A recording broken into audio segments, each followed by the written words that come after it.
Hello बच्चों, BKC गुरु classes में आपका स्वागत है। आज की वीडियो में हम कक्षा 11वीं की भूगोल विषय के क्वेश्चन आंसर डिस्कस करने वाले हैं, जिसमें हम भौतिक भूगोल के मूल सिद्धांत पुस्तक के अध्याय नंबर 10 वायुमंडल परिसंचरण तथा मौसम प्रणाली को डिस्कस करने वाले हैं। इससे पहले कि हमने क्वेश्चन आंसर मतलब कि अध्याय 9 को पहले डिस्कस कर चुके थे। तो चलिए स्टार्ट करते हैं। तो फर्स्ट क्वेश्चन है, सही विकल्प चुनकर लिखिए। धरातल से ऊपर जाने पर वायुमंडलीय दाब पर क्या प्रभाव पड़ता है। मतलब अगर हम पृथ्वी के धरातल से ऊपर जाएंगे तो मंडलीय दाब क्या हो, कैसा होगा। इसके ऑप्शंस हैं, कम होने लगता है, ब बढ़ने लगता है, श स्थिर रहता है और द उपरोक्त में से कोई नहीं। तो इसका करेक्ट आंसर हो जाएगा ऑप्शन नंबर ए।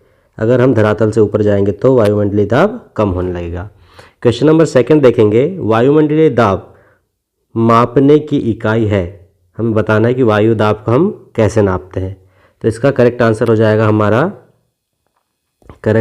जाएगा ऑप्शन नंबर ए, मिलीबार। हम लोग मिलीबार में वायु दाब मापते हैं। चलिए आगे बढ़ते हैं क्वेश्चन नंबर 3 पे। वायु दाब मापने के लिए प्रयोग किया जाता है। वायु दाब मापने के लिए प्रयोग किया जाता है किसका। इसका करेक्ट आंसर हो जाएगा ऑप्शन नंबर स, बैरोमीटर। बैरोमीटर से हम वायु दाब को मापते हैं। क्वेश्चन नंबर 4 देखेंगे, विषुवत रेखा के निकट वायु दाब कैसा होता है। तो हमें बताना है विषुवत रेखा, जिसे हम भूमध्य रेखा कहते हैं, वहाँ पर वायु दाब कैसा होता है। तो इसका करेक्ट आंसर हो जाएगा क्वेश्चन नंबर 4 का कम। विषुवत रेखा पर वायु दाब कम होता है। क्वेश्चन नंबर 5 देखेंगे, कैरियोलिस बल किस वर्ष में ज्ञात किया गया। मतलब कि कैरियोलिस बल के बारे में हमें किस वर्ष में पता चला। तो इसका करेक्ट आंसर हो जाएगा ऑप्शन नंबर ब, 1844। चलिए आगे बढ़ते हैं।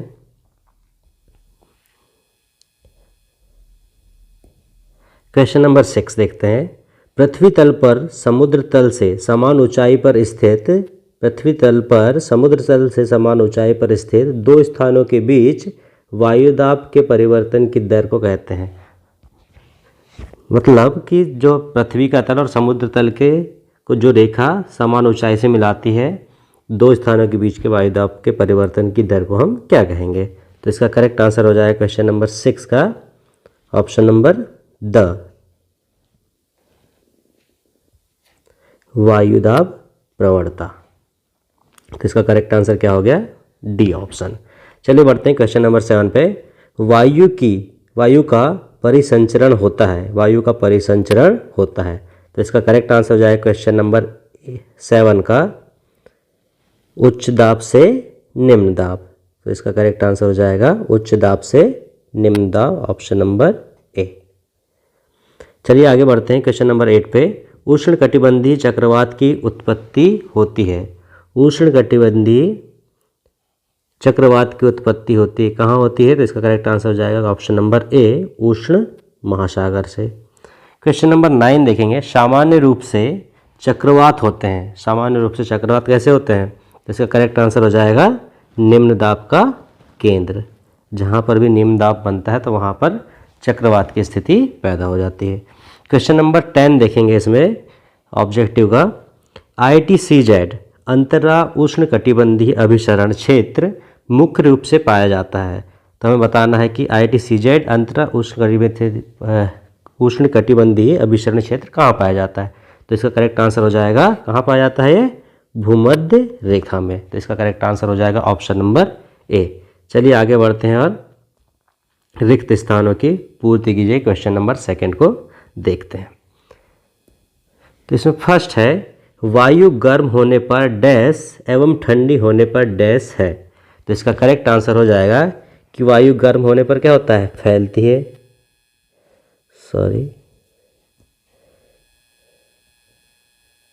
वायु जब गर्म होगी तो कैसा होता है, फैलती है। मतलब उसके कारण एक दूसरे से अलग भागते हैं। और ठंडी होने पर सिकुड़ती है।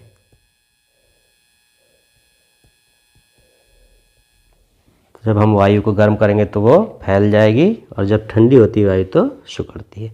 चलिए नेक्स्ट क्वेश्चन डिस्कस करते हैं। गुरुत्वाकर्षण के कारण धरातल के निकट वायु डैश होती है। गुरुत्वाकर्षण के कारण धरातल के निकट वायु डैश होती है। तो इसका करेक्ट आंसर हो जाएगा सघन। गुरुत्वाकर्षण के कारण वायु कैसे हो जाती है, सघन हो जाती है।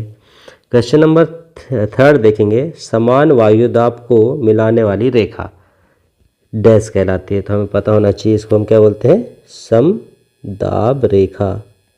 जहाँ दाब बराबर हो उसे क्या बोलेंगे हम, समदाब रेखा बोलेंगे।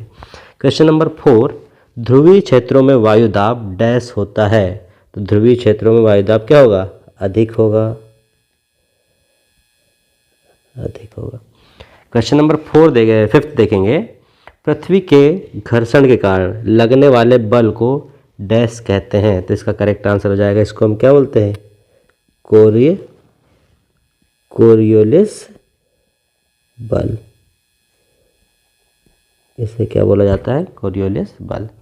चलिए नेक्स्ट क्वेश्चन देखते हैं, समदाब रेखा के दूर होने पर दाब प्रवणता डैश होती है।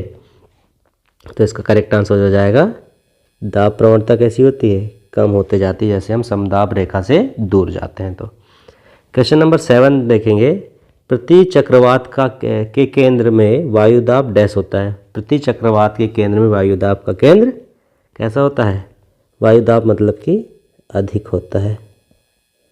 लेकिन चक्रवात के इसमें क्या है, वायुदाब केंद्र में कैसा रहेगा, कम, और प्रति चक्रवात में वायुदाब कैसा रहेगा, अधिक केंद्र पर।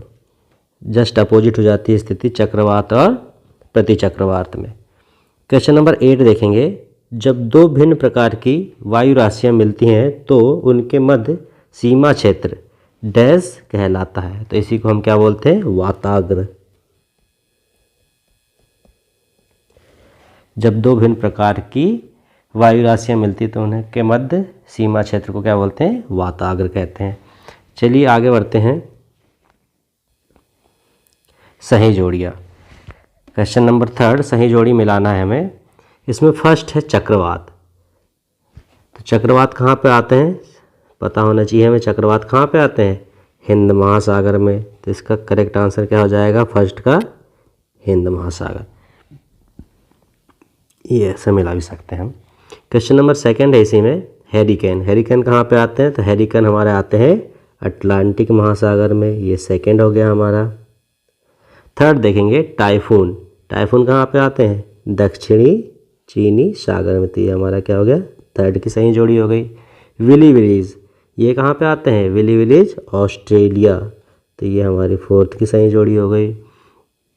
5 देखेंगे, ITCZ।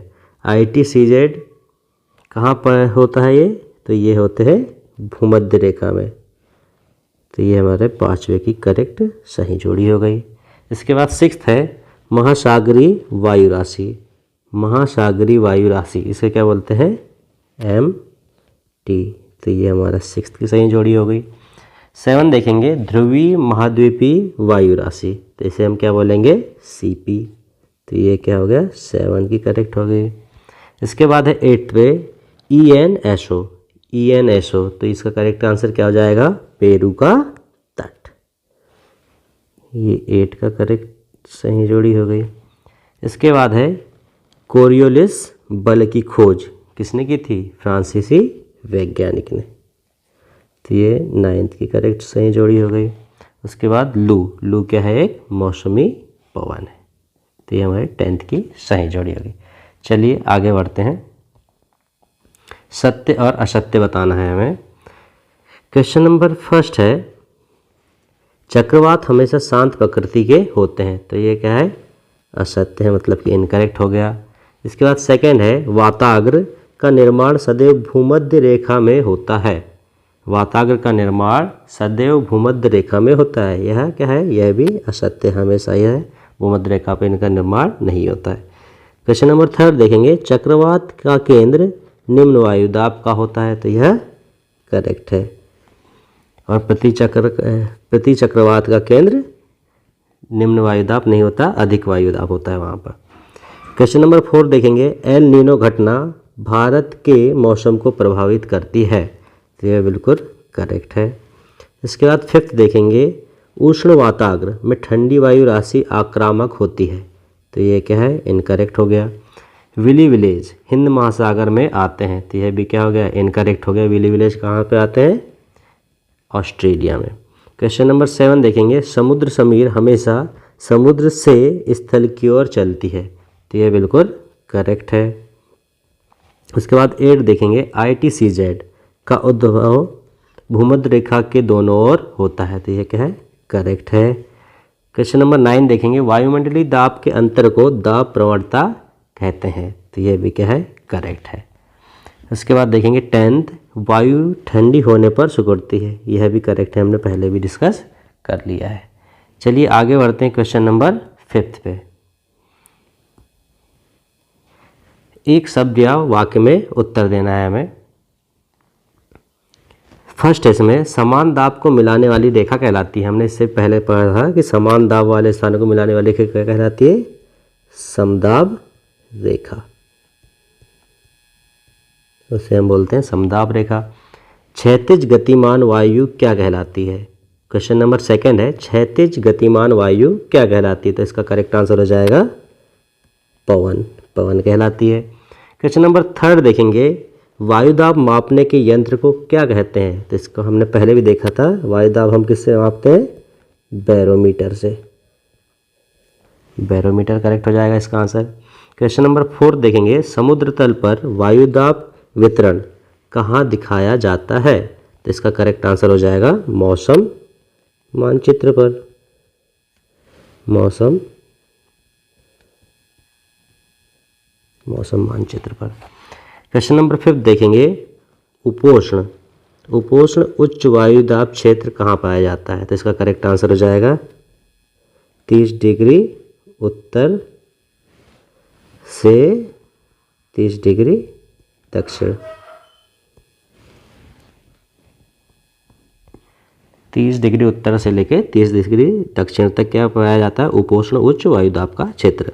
क्वेश्चन नंबर 6 देखेंगे, पृथ्वी के घूर्णन द्वारा लगने वाले बल को कहा जाता है, तो इसका करेक्ट आंसर क्या हो जाएगा, तो 6 का करेक्ट आंसर हो जाएगा कोरियोलिस बल, कोरियोलिस बल।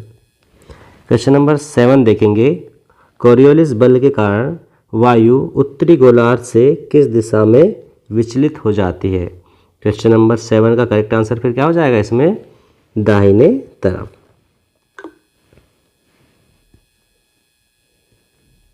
दाहिनी तरफ। कोरियोलिस के बल के कारण वायु उत्तरी गोलार्ध के किस दिशा में विचलित हो जाएगी, दाहिनी तरफ पे इसका विचलित हो जाएगी। आगे देखते हैं क्वेश्चन नंबर 8, ITCZ का पूरा नाम लिखिए, तो इसका करेक्ट आंसर हो जाएगा अंतर उष्णकटिबंधीय, उष्ण कटिबंधीय अभिसरण क्षेत्र। ITCZ का पूरा फुल फॉर्म क्या होता है, अंतरा उष्णकटिबंधीय अभिसरण क्षेत्र। चलिए अगला क्वेश्चन देखते हैं, चक्रवात के केंद्र में वायुदाब कैसा होता है, चक्रवात के केंद्र में वायुदाब कैसा होता है, वहाँ पर सबसे कम होता है, मतलब कि न्यून वायुदाब कहाँ पर रहता है, चक्रवात के केंद्र में वायुदाब सबसे कम होगा, न्यून होगा। नेक्स्ट क्वेश्चन है, प्रति चक्रवात के केंद्र में वायुदाब कैसा होगा, इसका जस्ट अपोजिट हो जाएगा सबसे अधिक, प्रति चक्रवात के केंद्र में वायुदाब सबसे अधिक होता है। नेक्स्ट क्वेश्चन देखेंगे, क्वेश्चन नंबर 11 और आज का आखिरी क्वेश्चन, जब दो भिन्न प्रकार की वायु राशियाँ मिलती हैं तो किसका निर्माण होता है, हमने पहले भी डिस्कस किया था, इसे हम क्या बोलते हैं, वाताग्र बोलते हैं। चलिए बच्चों, आज का ये आखिरी क्वेश्चन था। धन्यवाद।